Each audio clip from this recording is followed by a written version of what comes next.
Subscribe करंतु एबे हम चैनल को आउ प्रेस करंतु बेल आइकन को जहा द्वारा लेटेस्ट वीडियो रो नोटिफिकेशन आपण माननकु सर्वप्रथमे मिलिबो। नमस्कार बंधुगण आपण माननकु हम यूट्यूब चैनल को स्वागत। बंधुगण आज हम जानिबा आपणक पई मासर ए प्रथम सप्ताहटी किपरि साब्यस्त हेबो 1 रु 7 तारिख पर्यंत समय को आपण किपरि भाबरे प्लानिंग करिवे।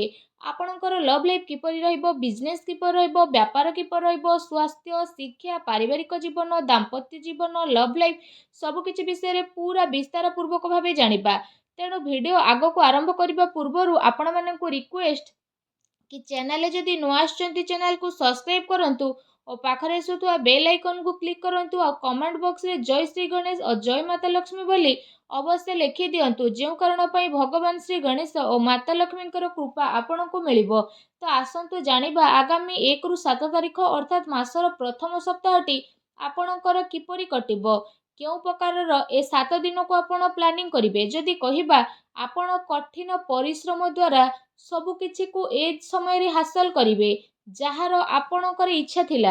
बड़ लोकंकर आशीर्वाद ए समय रे खास करी आपणक जीवनर सबुठारु बड़ पुंजी रहिबो। घर परिवार सह समय व्यतीत करिबारु मन आपणकर प्रफुल्लित मध्य रहिबो। समयर गति आपणक सपक्ष रे जिवो। सामाजिक दायित्व आपणकर बढ़िबो। पूर्व किछि समय रु चाली आसुथुबा कोनोसी समस्या रो हाल बाहर करिबारे आपणक पई ए समय खुशी भरा रहिबो। कौनसी बड़ निवेश करिबा पई समय आपणक पई बहुत ही उत्तम भरा रहिबो। फ्रेंड्स यह सहित ए समय रे बंधु बांधवक आगमन कारणरू आपण खुशी रे निजर समय को अतिबाहित करिवे। उपहार रो आदान प्रदान ए समय रे हेबो। आपणकर बजेट मध्य बिगिड़ी पारे किंतु पारिवारिक खुशी आगरे ए सब को आपण भूली जिवे। युवा वर्ग निजर भविष्य संबंधित योजना को काफी गंभीरतार सह नहीं मध्य जिवे।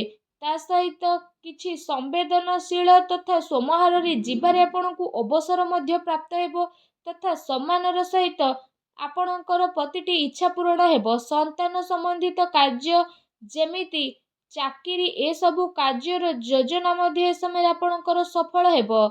परिश्रमर फल आपणकु उचित भाव में प्राप्त हेबो। ता सहित जदि कहबा तो ए समय रे ऊर्जा जोश एवं मन द्वारा आपण परिपूर्ण रहिबे।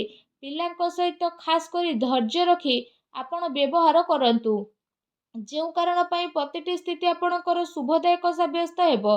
एहा सहित जदि आमे कहिबा आपण मैनेज करिवे कि आपणक सहित मनोरंजन रे आपणक समय किपरि बीतुछि। ता सहित ए समय रे परिवार सहित हर्ष उल्लास रे सहित समय को व्यतीत करिवे। केउठी ना केउठी शुभ समाचार मध्य मिलिबो। कार्य कुशलता बल रे आपण नुआ नुआ उपलब्धि को मध्य हासिल करिवे जहार केबे आपण कल्पना करि नथिले। फ्रेंड्स एहा सहित ध्यान रे रखंतु ए सबु आपणक कार्यकलाप रे स्थिति परिवर्तन करिवो जेउ कारण पाई आपणकु बहुत बड़ धरणर नुकसान रो सामना करिबाकू पड़ी पारे। सबु गतिविधि रे ध्यान केंद्रित करिबा आपणक पाई अति आवश्यक रहिछि। आर्थिक जिनिस रे आपणकर परिवर्तन आसीबो। आनिथिबा धन संबंधित निवेश भाबी चिंती आपण ए दिन रे करंतु नचे असुविधा रे पड़ी पारंती कारण पैसा पुणी थरे आपणकु मिलिबा मुश्किल होई पारे। ए सप्ताह रे विद्यार्थी को तांकर प्रतियोगी परीक्षा रे अधिक ध्यान देबार अति आवश्यक रहिछि। फ्रेंड्स एहा सहित जदि कहबा ए समय रे सबु किछि ठीक रही मध्य आपणकु केउठी ना केउठी असुविधार सामना करिबा पई पड़ी पारे किंतु आपण जदि चेष्टा करिवे तो सबु को परिवर्तन करि परिबे। केवल आपणको आपणको भावना क्रोध उपरे नियंत्रण रखिबार आवश्यकता रहिछि कारण यह प्रभाव रे किछि संबंध आपणकर खराब होई पारे किंतु शीघ्र ही परिस्थिति किछि एपरि प्रतीत हेबो जेउ कारण पई स्थिति रे परिवर्तन आसीबो। घरुआ खर्चर स्थिति पई आपणको बजेट बनेबार आवश्यकता रहिछि। कोर्ट कचेरी संबंधित मामला रे किछि परिवर्तन मध्य आसी पारे। संपर्कियों सह व्यवहार करिबा समय रे आपण सावधान अवलंबन करंतु। आपणको द्वारा मुहरु एपरि किछि कथा बाहरी जिवो जेउ कारण पई आपणको संबंध खराब हेबार आशंका रहिछि। सेथि पई आपणको आपणकर राग उपरे निहाती भाबरे कंट्रोल रखिबार आवश्यकता रहिछि। काहा उपरे ए दिन रे अत्यधिक भरोसा बा विश्वास करिबा नुकसान होई पारे। ठीक हेबो कि आपण निजर निर्णय को निजे सर्वोच्च रखंतु। घरर वरिष्ठ सदस्यंकर स्वास्थ्यर ध्यान रखिबार अति आवश्यकता रहिछि। फ्रेंड्स जदि कथा आपणकर लव लाइफ विषय हेब तो ए समय पारिवारिक वातावरण रे आपसिक तालमेल रे असमंजस्य बनी रहिबो। प्रेम संबंध रे जणे आउ जणकर भावना को बुझिबार अति आवश्यकता रहिछि। पति पत्नी भितर किछि ए समय नोकझोक मध्य होई पारे। प्रसंग बदनामी ए सब आपणकर कारण बनी पारे। तेणु विचलित न होई सावधान रहंतु। ता सहित ए सप्ताह काम कार्य चलुवा शिथिलतार प्रभाव पारिवारिक जीवन उपरे पड़िबा पई दियंतु नाही। जीवन साथी तथा पिलांकर पूर्ण सहयोग ए दिन आपको प्राप्त हेबो। ता सहित ए समय पारिवारिक सुख शांति मध्य बनी रहिबो। संतानक शिक्षा आउ क्यारियर संबंधित गतिविधि रे आपण सहयोग मध्य प्राप्त करिवे। घर परिवार रे आपसिक संबंध तथा प्रेम मध्य बनी करी रहिबो। विपरीत परिस्थिति कारण प्रेम संबंध प्रति उजागर रहिबार ए समय संभावना मध्य बनुछि। प्रेम जीवन दृष्टिकोण ए समय आपणक पई बहुत ही मिलाजुला साब्यस्त हेबा पई जाउछि। फ्रेंड्स जदि कथा आपणकर व्यवसाय कैरियर ऊपर रहिबो तो विशेष भाव में ए समय चाकरी शिक्षा आउ कारोबार रे जदि कहिबा अधिक परिश्रम करिबार आपणको आवश्यकता रहिछि।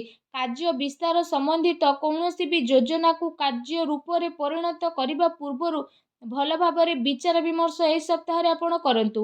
विशेष भाव में चाकरी पेशा व्यक्तिविशेष माने कौनसी अपरिचित व्यक्ति व्यवहार करने समय सावधानता अवलंबन करंतु। काम कार्य को पूरा गभीरतार सह नेबा पई चेष्टा करंतु। ए समय विशेष करी यह ध्यान रखिबार आवश्यकता रहिछि कि केउठी आपणकर सिक्रेट लीक न हो जाऊ। ए सबुर विशेष सावधान रहंतु। पार्टनरशिप संबंधित व्यापारिक गतिविधि रे आपण नजर रखंतु। कौनसी प्रकार धोखा मध्य आपणकर होई पारे। एहा सहित फ्रेंड्स ए समय रे कार्य क्षेत्र रे क्वांटिटी चक्कर क्वालिटी सहित आदौ भी समझौता करंतु नाही। नचेत परे आपणकु बड़ धरणर प्रोब्लेम फेस करने को पड़ पारे। ए सप्ताह बड़ धरणर डील आपण हाथ जाई पारे। तेणु आपण बाणी रे तो सर्वप्रथम सावधानता रखंतु। चाकरी पेशा व्यक्तिविशेषों चाकरी रे बॉस उच्च अधिकारी आपणकर काम रे काफी संतुष्टि नजर आसबे। पदोन्नतिर मध्य संभावना बनुछि। चाकरी रे मन वांछित उपलब्धि मिलिबार ए समय रे स्थिति बनुछि। जो कारण पई आपणको खुशी अनेक अनुभव हेबो। ता सहित नेसिली ए सब जिनिस ठारू आपण दूरे रुहंतु। एबे जानिबा ए सप्ताह आपणक पई कोन शुभ रंग अशुभ अंक रहिछि। 1 2 3 तारिख रे आपणक पई शुभ रंग लाल शुभ अंक 2 रहिबो। 4 5 तारिख रे आपणक पई शुभ रंग सबुज शुभ अंक 3 रहिबो। 6 7 तारिख रे आपणक पई शुभ रंग हळदिया धळा एवं शुभ अंक 8 रहिबो। एबे आसंतु जानिबा प्रतिकार विषय रे। प्रतिकार स्वरूप आपण कला कुकुर को रुटी खाइबा को दियंतु। घर ईशान कोण रे घिओ दीप लगांतु। देखिबे सब नकारात्मक शक्तिर विनाश हेबो। शुभ फल प्राप्त हेबो। आजिर वीडियो केमती लागिला कमेंट करके जणांतु। चैनल रे न आस्थिले चैनल को सब्सक्राइब करंतु। धन्यवाद।